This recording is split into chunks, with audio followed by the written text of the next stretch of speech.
Thank you. I hope that the lunch was not too heavy. I don't think it was so heavy. And this is a special time of these proceedings because I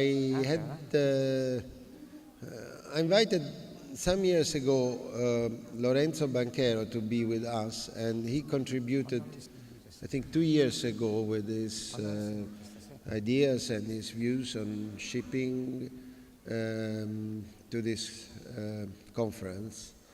And I have him again this year. I thank him.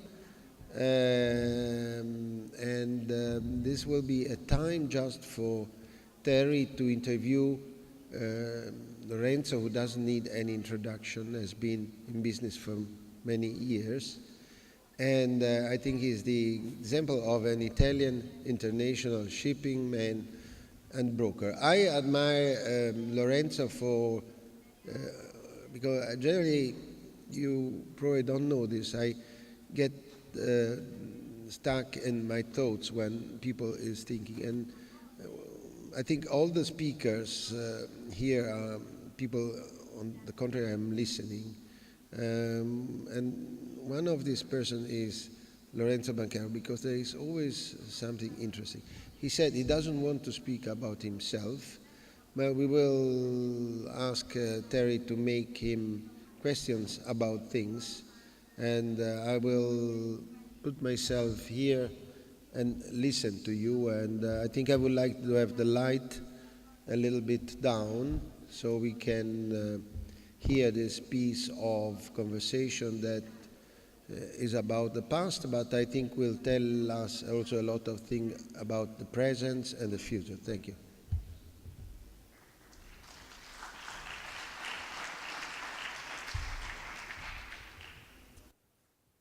So, just to begin, can I ask you, Francesco, how long we've got to talk? We obviously should pick up a little bit. How long do you think have you planned in your mind to talk? Maybe 20 minutes. I think this would be fine. I thought it was 5 minutes. Okay, I leave it to you. Okay, so before I begin, Francesco has set up a truly interesting event in the sense that you've got the shipping industry as represented by Lorenzo here, who generally likes to keep a low profile, and you've got a journalist here who likes everything to be high profile, above board, very quotable. So Francesco said, get in touch with Mr. Banchero and he will organize the interview and everything will be fine. So I did, and then I was given very strict instructions that I mustn't ask questions about A, B, C, D, E, F, and I began to think, this is going to be Mission Impossible. So you're actually watching Mission Impossible live, so we'll see how we get on, whether we can get Lorenzo to sort of reveal some secrets to us that he's hitherto kept hidden. He is, of course, someone who needs no introduction to most of you in the room. It's only possible to call him a shipping legend in Italy. He's a very, very important figure, very influential and very highly trusted. And he's been here for, he's indicating I should get on with it and ask some questions. So beyond 50 years in the industry and more, and he started from scratch and he's built up this enormous global presence. So can we take you back, Lorenzo, to the very early stages of your life, to 1949, which I think was the time when you got your first job in shipping, and you left school, you were living in Genoa, and you got offered this job by Anchor Limited, a company of shipbrokers. How did you hear about this job? I didn't hear about the job. I was sent to work, and it could have been a shoemaker. So it happened to be a shipbroker. So it's almost by chance. By chance, absolutely by chance. And you told me at lunch that even today you're still involved with shipping, you're still involved in your family company, and you still love shipping. So all those years back to now, have you not fallen out of love with shipping, or occasionally found it a bit boring? The shipping has been important, so I have to be indebted to shipping, because this is what made my life good in many aspects. Shipping after 68 years seems to be a very simple business. It is difficult to understand why we make the same mistakes systematically. So every 10 or 15 years we go bankrupt. And it is very strange because this is being done since 200 years. After 68 years, my conclusion about shipping is that it is a very simple business. Buy cheap, sell high. Transportation is simply the air which the ship owners inhale during the business time, but the actual money is made by buying and selling. So this is shipping as I see it, a very simple business. Nowadays, you can simply buy a ship and then somebody will do all the job for you. So it is still an interesting business. So are you saying that ultimately it is a business? Because one of the issues that I come across is there's a feeling among some people in the industry that shipping is special and should be treated in a special way, and people don't understand the specialness of it. Do you think that is untrue in actual fact? It's just a business like any other, and it's about money and assets. It is, so to say, an easy business today. In the past, it might have been a little more complicated because the ship owners had to manage the ships, to manage the crew, to manage repairs, to manage the system. Nowadays, as I mentioned before, you have outside companies which can do the job. So sometime in the past, we did some investment with ship owners. And for instance, in the 70s or in the 80s, we bought a tanker for $800,000. And within 2 years, the price went up to $2.5 million. When I went to the ship owner and told him, why don't we sell? He said, but this is my last ship. So there seemed to be some love between the ship owners and the ships. At least this is what it looks like being a marriage between the ship owners and the ships. So is that a marriage that you believe in, or you don't really believe in that kind of love for the industry? Well, it depends what you want to do in life. It is one of the industries which may give satisfactions. They say that it is changing, but it has always been a change. Shipping has changed many times in the last 200 or 300 years, at least. This is how I see it. So maybe it's easier for you, Lorenzo, having been through these significant changes over the decades, to see the patterns and the cyclical nature and the ups and the downs, and can put it in some kind of perspective. Perhaps when you're going through those cycles for the first time or the second time, it's much more difficult. It is very simple. As I told you, buy cheap, sell high. And many years ago, I was having dinner with a ship owner in Hong Kong, Mr. Chow of Wak Wong.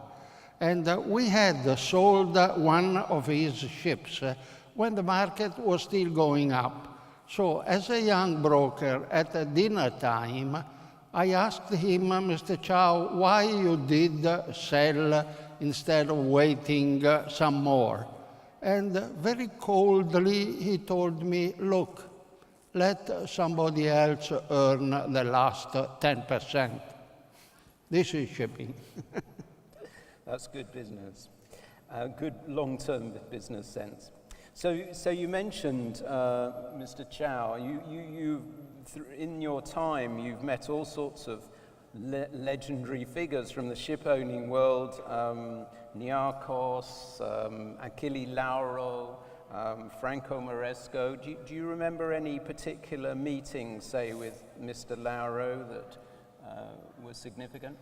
Well, let's talk about Mr. Lauro. We are in Naples, and he was a great man and a great owner. I was just beginning to do my job in the 50s, and I was invited at his Sorrento house. So we were chatting like this, and I was talking about how important it is to keep a good dialogue with people, to having friends. So I was trying to be intelligent. And he then, at the end of my talk, said, Banchero, he never called me Lorenzo, Banchero, you are dumb. In life, you will always be alone. But he contradicted himself, because a few years later, we did start our company, Banchero Costa, and we had very little money. So we were afraid of not being able to cover expenses between the time of doing business and the time of collecting money. So we asked 4 clients to give a bank guarantee for us at our banks for 10 million lire each.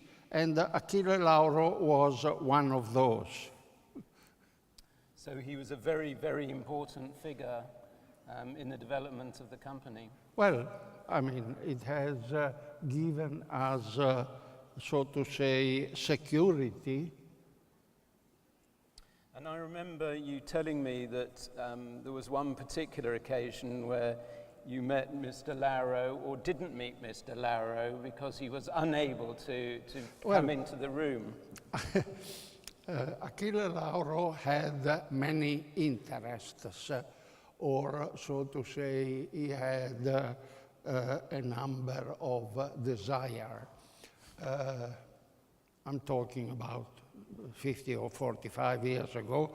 We had sold to the Lauro fleet 3 vessels from German ship owners. And the 3 vessels were named Kudu, Gerenuk, and Gioacchino Lauro. Gioacchino was one of the sons of Achille. The German sellers, after delivery of the ship, said to me, we want to meet Mr. Lauro, because it seems to be we heard that he is such an important person that we have to see him. Okay, I said, whenever you want to see him, we will make arrangements. So the day came, and we made arrangements.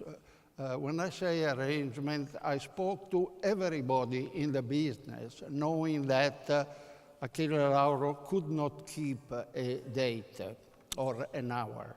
So I spoke with everybody, and everybody told me, Lorenzo, absolutely clear, 6 o'clock on that day. So 3 of the German people came to the office, and we were put in a small room without windows, but with a door of glass next to his office. 5:30, 6 o'clock. Half an hour later, we saw through the glass door a nice girl going through the corridor towards his office.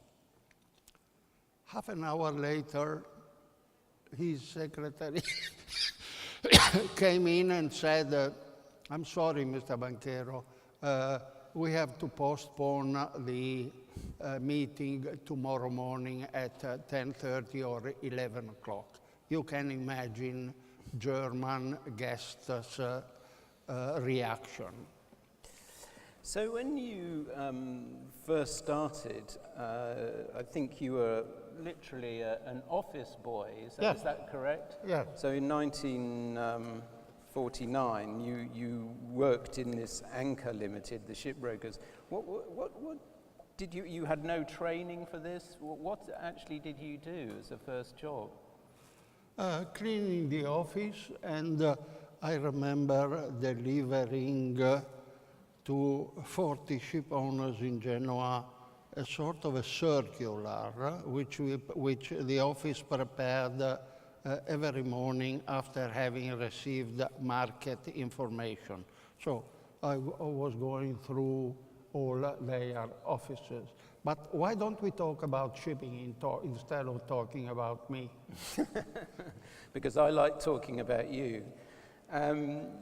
We can talk generally about shipping. I mean, you talked about 40, I mentioned 40 ship owners in Genoa at the time that you went into the industry for the first time. How many ship owners are there in Genoa now? 2. But my generation was very lucky because at the end of the war, the Marshall Plan allocated 180 Liberty ships, which the United States had built in 2,700 ships were built in 2 years. One ship was built in 5 days from the United States. So Italy got 180 of those Liberty ships, which replaced the ships which the Italian owners had lost during the war. And this has been the backbone of our business, has been the backbone of ship owners. The Liberty ship lasted for a long time. They were very simple ships. As I told you, the United States built 2,700. Many of them sank because of German submarines. Some of them sank because they were welded ships. And therefore, on the basis of this, the Italian owners developed the ship owning. The Liberty ships were ships with a sort of a corridor in between the bottom and the top.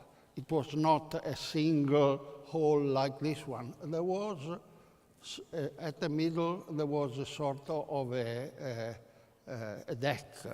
And the major use of Liberty ships after the war was the transportation of coal, iron ore, and phosphate, which had to be discharged by grabs. So it was very difficult to discharge coal from Liberty ships because of this twin deck. So a Genoese owner called Bibolini invented the bulk carriers. What does it mean, bulk carrier? Bulk carrier is simply a ship which has a hole up there, a hatch, nothing in between, and with some sliding side, so that cargoes could be loaded and discharged very easily. I was telling you about Liberty Ship 10,000. I was telling you about the fortunate generation. My generation was fortunate. To give you an idea, Bibolini type ships were 16,000 tons cargo capacity, Liberty Ship 10. In our business life, we ordered 4 tankers of 400,000 tons cargo capacity. So what I keep saying is that our generation had a lot of work to do. This generation, they have a university graduate, but no work to do. So it is a big difference. I guess the point I was going to make about the 40 ship owners and now 2 ship owners is, does it matter? Of course it does matter. Of course it does matter. Does it matter enough for the state to intervene? German and Norwegian states intervened with certain rules in the way that the KG Kommanditgesellschaften in Germany, which were the first to start, they gave the ship owners the ability or the possibility to sell a part of the ships to individual owners, to individual partners. And these partners had the capacity or the possibility to amortize their part in their balance sheet. So the government did lose a bit on tax, but this has given the KG the possibility of investing a lot of money, which, mind you, is also a way of employing people, is also a way of investing money profitably. Then, of course, in life there is always an exaggeration, but this is next time. Okay, well listen, I'm going to wind up now, but I'd like to ask you one last question, which you've got the right of refusal, of course, to either give us the best moment in your shipping life or the worst moment. The worst moment was when 2 of our biggest ship owners went bust. And one of them was Achille Lauro. The second one was Glauco Lollighetti. We were doing probably 60 or 70% of their business. So they went bust. We lost a lot of money with invoices already issued, and we lost a lot of money in new business. Did I give you a proper reply? But you did, and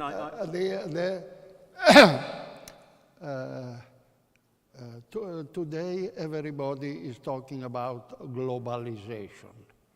I will tell you something which happened to me 1952 or 1953. I did call a ship owner in Genoa, and in the Italian language I knew at that time, In my family, we always spoke Genoese, the dialect. So I did call Mr. Maresca. He was an important owner. And in Italian, I told him, I started this business, could I visit you to introduce myself? A few seconds later, he told me, are you a foreigner? So everybody was talking Genoese, and the world was... Lorenzo, it's been very kind of you to Thank talk you. to me. Give him a big hand, please. Thank you. Thank you very much. Grazie. Grazie. Ciao. Grazie. Thank you. Can I go? You can go. We can Very go, good. both of us. Thank you. Thank you. Thank you. Thanks.